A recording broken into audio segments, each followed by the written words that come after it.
For centuries, Switzerland has built for itself a familiar image before the world. A small nation tucked between rugged mountain ranges, firmly maintaining a neutral stance. They chose not to side with any faction, avoiding the wars that shook Europe. Quietly observing powerful empires rise and fall around them, but that is only half the story. What truly created the Swiss miracle was not their famous neutrality, but secrecy. Switzerland built an entirely different kind of empire, not one based on military might or far-flung colonies, but an empire built on fortified vaults and countless hidden bank accounts protected by absolute secrecy. And inside those vaults, behind thick stone walls, solid steel layers, and absolute silence, lay the guarded financial secrets of kings, dictators, giant corporations, and even criminal networks. To understand this story, we need to return to its beginning. In 1730, the Geneva Great Council issued a strict regulation. Bankers were forbidden from revealing any information about this rule planted clients, the very first seed of a culture of financial secrecy, a seed planted long before Switzerland became the financial fortress we recognize today. By the 1800s, as Europe was shaken repeatedly by wars and revolutions, Switzerland's reputation for discretion began to attract attention. Money from all over the continent flowed in, seeking a safe haven amid chaos. The decisive moment came in 1934, when Switzerland's Banking Act declared that revealing client information was a criminal offense. Violating bank secrecy was not just unprofessional, it could land you in prison. Secrecy now became a true product, something protected by strict law and marketed to the world as Switzerland's unique advantage. And that law emerged at the most fortuitous moment. Europe, in the 1930s, was sliding toward the brink of war, and the demand for safe havens surged. Jewish families fleeing Nazi Germany sought ways to hide their assets from confiscation. Meanwhile, German corporations quietly moved money abroad, searching for a safe place before the political storm hit. And Switzerland, a neutral nation, with no significant military power and no political entanglements, quickly became the perfect safe, a vault for all of Europe. Swiss neutrality was anything but passive. It brought them enormous profit. By refusing to choose sides, they opened the door to deposits from every faction in the conflict, and World War II became the turning point. During that era, Swiss bank secrecy became both notorious and indispensable to global finance, a pillar of the system. Nazi gold, some stolen from occupied nations, others melted down from the belongings of Holocaust victims, all eventually found its way into Switzerland's hidden vaults, nearly all of it flowing into deep underground chambers. At the same time, Allied governments also turned to Swiss banks as secret channels for transferring funds. Corporations on both sides of the war stored their assets there, trusting only Switzerland to keep them safe amid global turmoil, a world falling apart. Switzerland did not win the war, but its banks certainly profited greatly from it. After 1945, as Europe rebuilt and colonies gained independence, the legend of Swiss bank accounts exploded globally, and quickly they became a universal symbol of absolute financial safety. For the global elite, a Swiss account was nearly synonymous with total security. It shielded them from asset seizures during public uprisings, helped them avoid heavy taxes at home, and protected them from the scrutiny of governments. To them, depositing money in Switzerland meant moving wealth beyond the reach of risk. It meant their assets were nearly untouchable, invisible, completely out of anyone's reach. Vaults in Zurich, Geneva, and Basel became symbols of an unstoppable form of power, an untouchable force, where wealth was protected almost absolutely. But secrecy didn't just protect wealth, it also protected power. In the latter half of the 20th century, Swiss banks became the ideal refuge for enormous fortunes, secretly accumulated by dictators and authoritarian rulers. There, power found a place to hide, safe from all scrutiny and questioning. Ferdinand Marcos of the Philippines hid billions of dollars that he had taken from his own people. Mobutu Sese Seko of Zaire, Papa Doc Duvalier of Haiti, and countless other corrupt rulers did the same. They all funneled massive sums into Swiss accounts for absolute safety. Meanwhile, their nations remained trapped in poverty and misery. At the same time, corporations sought tax havens, and politicians prepared for a safe retirement fund also quietly flowed in to relieve the pressure. If power can create corruption, then Switzerland is the place that cleans up the aftermath. Of course, they do it for an appropriate fee. During the Cold War, the concept of secrecy took on an entirely new, completely new one. Both the CIA and the KGB needed neutral channels to move their top secret funds. And Swiss banks became the perfect choice. They asked no questions, and they revealed absolutely nothing to anyone. Money at that time could quietly cross every border, silently funding operations that would never appear in any official budget.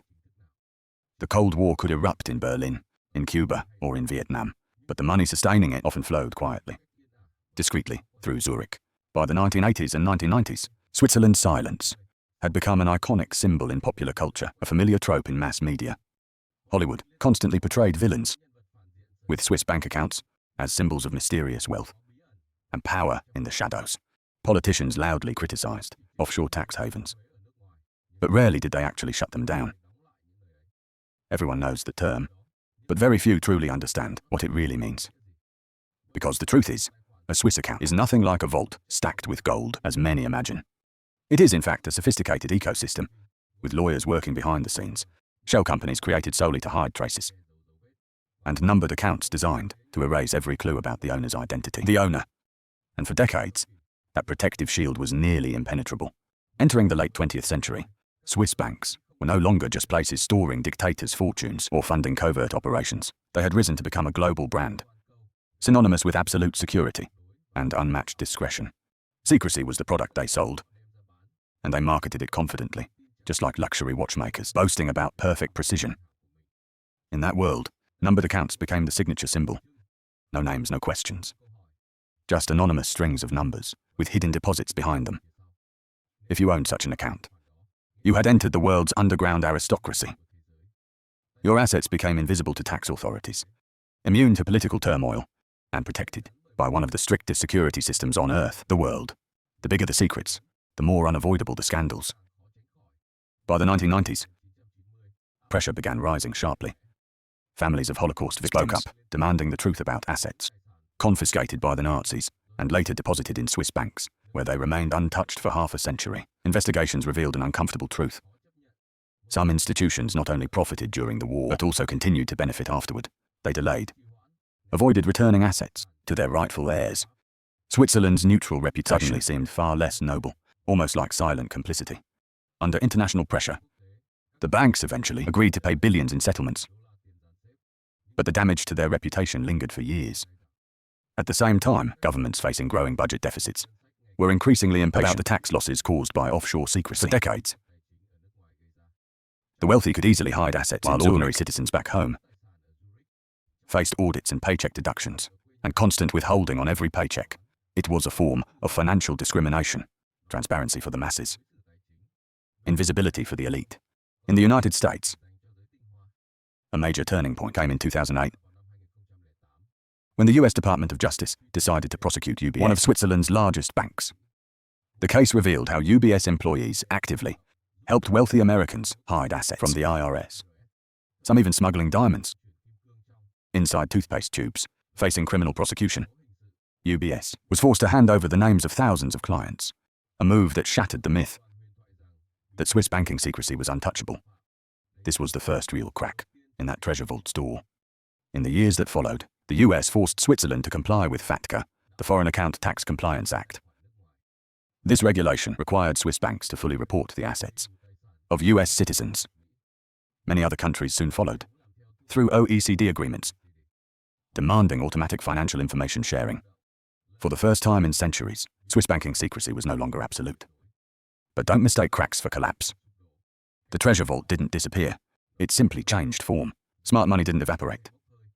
It just moved elsewhere. Instead of simple numbered accounts, assets were transferred into complex financial structures offshore, like shell companies in the British Virgin Islands, trusts in Panama, or multi-layered corporations in Liechtenstein. The Panama Papers and Paradise Papers simply confirmed what insiders had known for decades. Financial secrecy didn't end in Switzerland. It spread across the globe. Swiss banks adapted very quickly, becoming links in a much larger, underground financial network. They still managed billions of dollars, but now only as part of a far more sophisticated and secretive system. And Switzerland's appeal remained intact every time the world fell into crisis. From the Asian financial crisis of the 1990s to the Eurozone crisis of the 2010s, money instantly flowed into Switzerland. The Swiss franc was seen as a safe haven.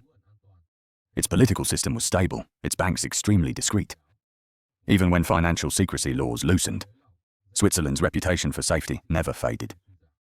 In a world where governments can freely print money, drive inflation higher, and impose capital controls at any moment, Switzerland still stands as a fortress, a place where stability is almost a brand.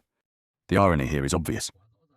Swiss banks built an enormous wealth empire based on an image of neutrality they proudly upheld.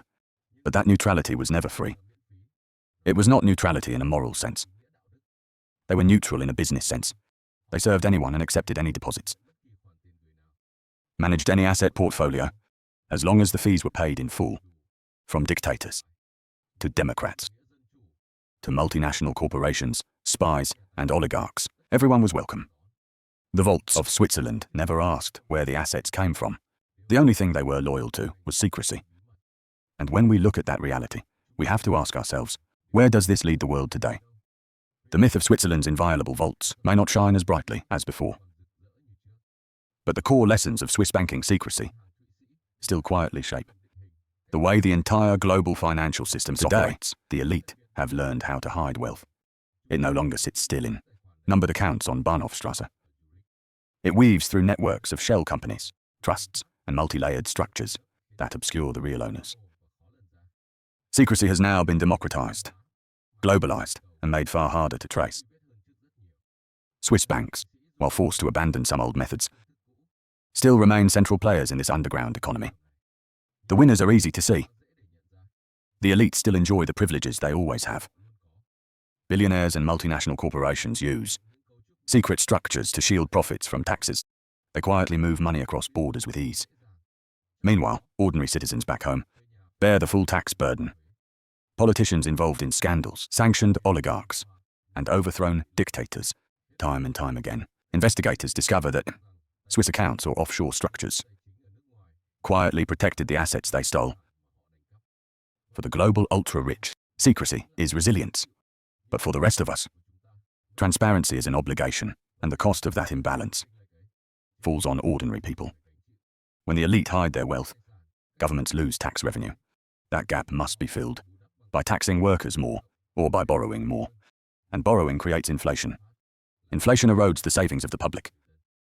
Financial secrecy perfected in Swiss vaults is not just a playground for the wealthy. It is a mechanism of burden shifting from those who can afford offshore accounts and lawyers to those who cannot. The secrecy that once protected Nazi gold or the fortunes of modern dictators is now draining the resources of public systems, shifting the burden onto ordinary citizens. The scariest part is the illusion that this story is over. Many believe the United States broke Swiss banking secrecy in 2009, that FATCA and OECD agreements ended the game. But history tells a darker truth. The game didn't stop. It simply changed shape. It moved offshore. It became digital. It became exponentially complex, and it still operates on one principle that never changes. Money and power always crave invisibility. So what's the lesson? That financial literacy means seeing through illusions. When politicians talk about fairness, but allow the global secrecy system to remain, they are protecting a minority and making the majority pay. When banks promote stability and neutrality, what they really mean is profit through discretion. And when the global elite hide their wealth, it is ordinary people who pay the final bill. The Swiss did not invent financial secrecy. They perfected it. They turned silence into a commodity, turned neutrality into a brand, and turned secrecy into one of the most powerful financial products in history. They were neutral in a business sense, willing to serve anyone, accept any deposit, manage any asset, as long as the fees were paid in full. From dictators to democrats to corporations, spies, and tycoons, everyone was welcome.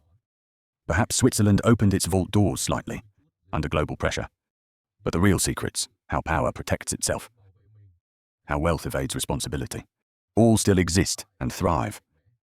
And until we understand how these systems operate, we will continue playing a game that was rigged from the start. History doesn't repeat, but if you don't understand it, it will crush you in its own way. If you feel you learned something new, please support Prosperity Pathways with a subscription. There are still many stories history wants to tell you.